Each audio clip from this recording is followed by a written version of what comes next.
అందరికీ నమస్కారం. మిత్రులారా, హార్ట్ ప్రాబ్లమ్స్. ఈ హార్ట్ ప్రాబ్లమ్స్ రావడానికి కొలెస్ట్రాల్ పెరిగిందని, ప్లస్ దాంట్లో బ్లాక్లు వచ్చాయని, క్లాట్స్ వచ్చాయని చెప్పి దాని మీద యాంజియోగ్రామ్ చేయడాలు, స్టంట్లు వేయడాలు ఇవన్నీ జరుగుతూ ఉంటుంది. చాలామందికి ఆ పంపింగ్, హార్ట్ పంపింగ్ అనేది తక్కువ వెళ్ళిపోతూ ఉంటుంది. అంటే 20-30 కూడా అలా వెళ్ళిపోతాయి. అలా వెళ్ళినప్పుడు ఇమ్మీడియట్గా ఓపెన్ హార్ట్ సర్జరీ చేయాలను, లేకపోతే స్టంట్లు ఎక్కువ వేయాలను. యూజువల్గా ఈ కేసు వస్తే మాత్రం ఓపెన్ హార్ట్ సర్జరీ అని చెప్తారు. చేయాలి, బైపాస్ సర్జరీ చేయాల్సి ఉంటుంది మీకు అని చెప్పి చెప్తారు. లేకపోతే కష్టమవుతుంది అని చెప్తారు. నిజంగా అటువంటి కండిషన్లో మనము బైపాస్ సర్జరీ వెళ్ళడం అవసరమా?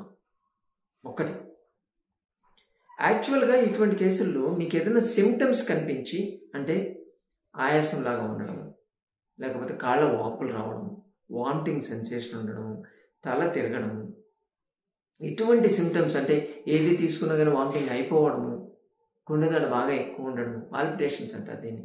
ఇటువంటి సిమ్టమ్స్ అంతా బాగా విపరీతంగా ఉంటే అన్కాన్షియస్ అవుతారు కొంతమంది, సడన్గా పడిపోవడం. ఇటువంటి సిమ్టమ్స్ కనిపించినప్పుడు మాత్రమే దాని గురించి ఆలోచించాలి. చాలామందికి రొటీన్ చెకప్లో బయటపడుతుంది. అంటే సంవత్సరానికి ఒకసారి మాస్టర్ హెల్త్ చెకప్ అని చెప్పిపోతారు కదా, అది చేసినప్పుడు ఈసీజీ తీస్తారు. ఈసీజీలో ఏదో తేడా కనిపించగానే ఒకసారి యాంజియోగ్రామ్ తీయించుకోండి అని చెప్తారు. చూడగానే దాంట్లో బ్లాక్లు ఉంటాయి, నీకు ఎంత బ్లాక్లు అయిపోయింది కాబట్టి నీకు 2D ఎక్కువ కూడా తీస్తారు. ఆ వచ్చినటువంటి రిపోర్ట్ని బట్టి నీకు తక్కువ అయిపోయింది, నువ్వు బైపాస్కి వెళ్ళిపోవాలి, ఇమీడియట్గా వెళ్ళిపోవాలి, లేకపోతే నీకు హార్ట్ ప్రాబ్లం వస్తుంది అని చెప్తారు. కానీ మేము అడిగేది ఏంటంటే, బాడీకి ప్రాబ్లం లేనప్పుడు మీకేంటి ప్రాబ్లం? మీకు తెలియదు అసలు. బాడీ ఎటువంటి సిగ్నల్ ఇవ్వలేదు.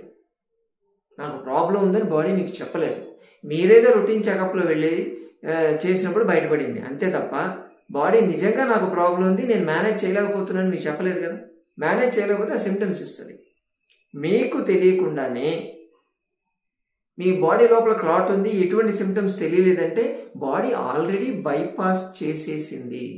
దానికి ఇంకొక మార్గం దొరికింది. ఇది బ్లాక్ ఉండొచ్చు, కాదనట్లేదు, కొరోనరీ ఆర్టరీలో బ్లాక్లు ఉండొచ్చు, కానీ బాడీ దాన్ని డీవియేట్ చేసి వేరే రూట్ ద్వారా హార్ట్కి తీసుకెళ్ళగలుగుతుంది. మీకు పంపింగు, హార్ట్ పంపింగు ఏదో 25, 30, 35 ఉండుంటే హార్ట్ అటాక్ వచ్చేసేయాలి కదా. దాని గురించి మీరెక్కడ మాట్లాడతారు? మీకు హార్ట్ అటాక్ వచ్చిందని వేరే వాళ్ళు మాట్లాడతారు, పలానానికి హార్ట్ అటాక్ వచ్చింది పోయారని చెప్తారు. కానీ మీ గురించి మీరే చెప్పుకుంటున్నారంటే ఆల్రెడీ హార్ట్ బైపాస్ చేసేసుకుంటాను. మన బాడీ లోపల ఉండేటువంటి బ్లడ్ వెజల్స్ 3, 4 కాదు, సిఏడి, సిఎల్ఎక్స్, ఎల్ఎక్స్ అని చెప్తారు కదా, అవే కాదు, మొత్తం మన బాడీలో ఉండేటువంటి బ్లడ్ వెజల్స్ని ఒకదానికొకటి పేర్చుకుంటూ ముడేసుకుంటూ వెళ్తే ఈ భూమండలం మొత్తం 2 సార్లు తిరిగి రావచ్చు. అన్ని లక్షల కిలోమీటర్లు వస్తాయి. ఒక్కటి బ్లాక్ అయితే ఇంకొక దాంట్లో నుంచి పోతుంది. మనం రోడ్డు మీద పోయేటప్పుడు మెయిన్ రోడ్డు బ్లాక్ అయితే పక్కన బైపాస్ రోడ్లో మనం వెళ్ళిపోతున్నాం, అంత మనమే ఆగట్లేదు, ఇంకా హార్ట్ ఆగుతుందా? ప్రాణాల మీదకి వచ్చే ప్రాబ్లం కదా అది. అందుకోసం అని చెప్పి ఆల్రెడీ బైపాస్ అయిపోయింది. అస్సలు భయపడొద్దు. ఫస్ట్ ఆఫ్ ఆల్ మీకు బ్లాక్ అయిపోయింది, మీకు సర్జరీ అనగానే ఫస్ట్ ఆఫ్ ఆల్ బీపీ పెరుగుతుంది, టెన్షన్, భయం, ఏమవద్దు అని చెప్పి భయం ఒకటి ఉంటుంది. అందుకని ఆ బీపీ పెరగగానే చూసావు బీపీ పెరిగిందంటారు. మరి ఇంకా అప్పటిదాకా మీకు తెలియకుండా ప్రశాంతంగా ఉన్న లైఫ్ అంతా టెన్షన్ లైఫ్గా కన్వర్ట్ అయిపోతుంది.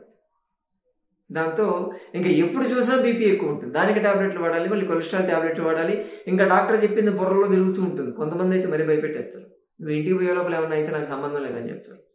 అరే ఇంటి నుంచే వచ్చాడు కదా, ఇంటి నుంచే వచ్చినటువంటి పర్సన్ నీ దగ్గర ఉండి అన్ని టెస్టులు తీయించుకుని అంతసేపు నిలబడి నీకు ఫీజు కట్టి, నీకు టెస్టులకి రిపోర్ట్లకి డబ్బులు కట్టి, నీ రిపోర్ట్లు చెప్పిన దాకా మేల్కొన్నాడు ఇంటికి పోయే లోపల చచ్చిపోతాడా?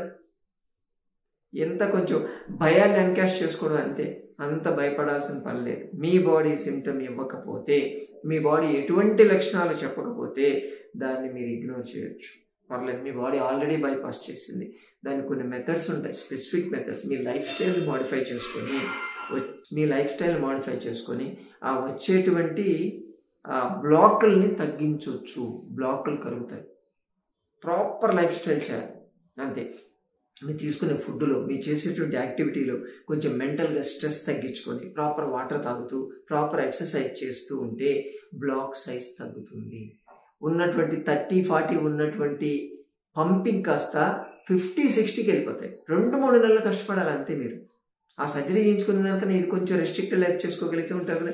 ఇటువంటి ఎన్నో కేసులు, వందల కేసులు మన సంజీవిని ఆశ్రమానికి వస్తున్నాయి.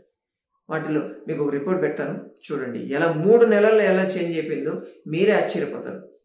మేము ఈ పేషెంట్కి వాడేటువంటి ట్యాబ్లెట్లు కూడా కట్ చేసాం. కొలెస్ట్రాల్ ట్యాబ్లెట్ కట్ చేసాం, అన్నెసరీగా ఇస్తున్నటువంటి విటమిన్ ట్యాబ్లెట్స్, బీపీ ట్యాబ్లెట్. మన దగ్గర అయితే ఆ బీపీ ట్యాబ్లెట్ కూడా మానేశాడు. 4 ట్యాబ్లెట్లు వాడేవాళ్ళు 2 ట్యాబ్లెట్లు చేతికి లో వెళ్ళిపోతుంది బీపీ. అందుకని దాన్ని కొంచెం మరీ బీపీ లో వెళ్ళడం కూడా డేంజర్. అందుకని దాన్ని పెంచుకుంటూ స్ట్రీమ్ లైన్ చేసుకుంటూ మేము చేసాం. అద్భుతమైన రిజల్ట్స్ ఉన్నాయి. మీరు కూడా చూడండి. ఈ రిపోర్ట్ చూసిన తర్వాత కూడా మీకు భయం వేస్తుందా? భయపడద్దు. భయపడితే బిజినెస్ అయిపోతారు.